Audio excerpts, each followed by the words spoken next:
La palabra garchar no está en el diccionario de la lengua española. Para encontrar registro de su significado, hay que acceder al diccionario de americanismos, donde se define como mantener a alguien relaciones sexuales, y es categorizada como una expresión de uso vulgar. Vulgar significa que pertenece al vulgo o que es impropio de personas cultas o educadas. Navegando en diversos diccionarios en línea, también puede hallarse una acepción sobreentendida. Garchar es estafar. Por ejemplo, esta bosta no anda y encima me garcharon con el vuelto. La palabra empatía sí se puede encontrar en el diccionario de la Real Academia y expresa la capacidad de identificarse con alguien y compartir sus sentimientos. La palabra empatía se puede encontrar en el diccionario, pero no en esta campaña. El intento desesperado de Victoria Tolosa Paz por empatizar con los jóvenes solo mostró la superficialidad con que los considera. A ellos, que son más de la mitad de los desocupados del país y de quienes muchos no logran ni terminar el secundario. Son el 20% del padrón general y suman unos 6 millones de personas. Cuando uno habla con ellos, en familias más pobres o más pudientes, coinciden en la dramática dificultad de vislumbrar un futuro. ¿En qué país vivirá Tolosa? Para identificarse con ellos, la candidata kirchnerista en la provincia de Buenos Aires, donde la pobreza supera el 50%, hizo campaña con algo en lo que hasta ahora que sepamos el Estado no tiene injerencia: el sexo. Vótennos porque nos gusta garchar como a ustedes, sería el postulado electoral en el que buscó insuflar pertenencia, ¿no?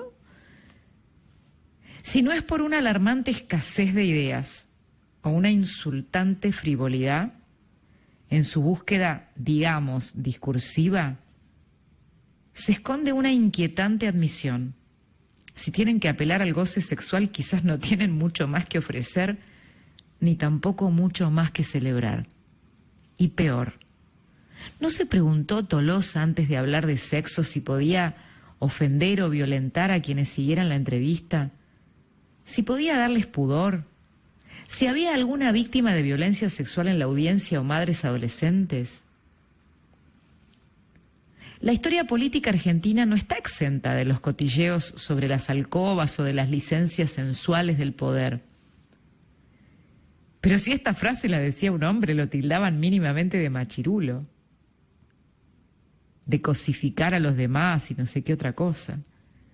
En la voracidad por cazar un voto, Victoria Tolosa Paz no tuvo pudor.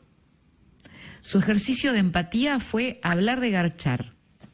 Ponerse en el lugar de los otros tampoco parece ser el don de Sabina Frederick. Era difícil superar aquel invento cínico de la sensación de inseguridad acuñado por Aníbal Fernández. Pero ¿saben qué? Justificar la propia inoperancia, diciendo que Suiza es más tranquilo, pero también es más aburrido, es de tal desprecio por el sufrimiento de quienes viven aterrados por el delito, que uno se pregunta cómo pudo siquiera ocurrírsele a la ministra.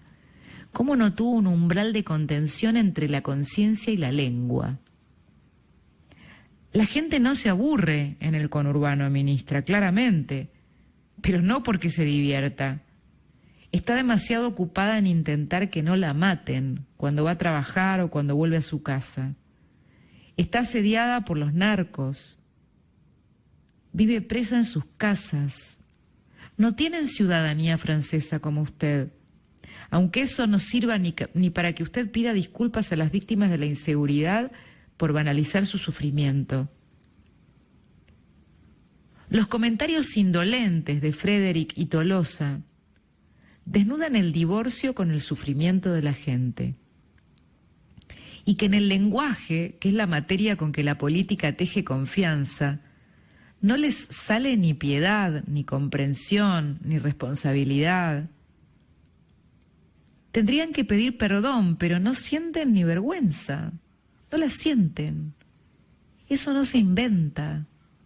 Porque en definitiva el lenguaje también habla con lo que calla. con lo que no es capaz de formular en palabras. Y la campaña viene siendo bastante esclarecedora. Como afirma el dramaturgo inglés Ben Jonson, el lenguaje es lo que más revela una persona. Por eso, habla para que pueda verte. Vaya si los vemos. Esto es Confesiones en Radio Mitre.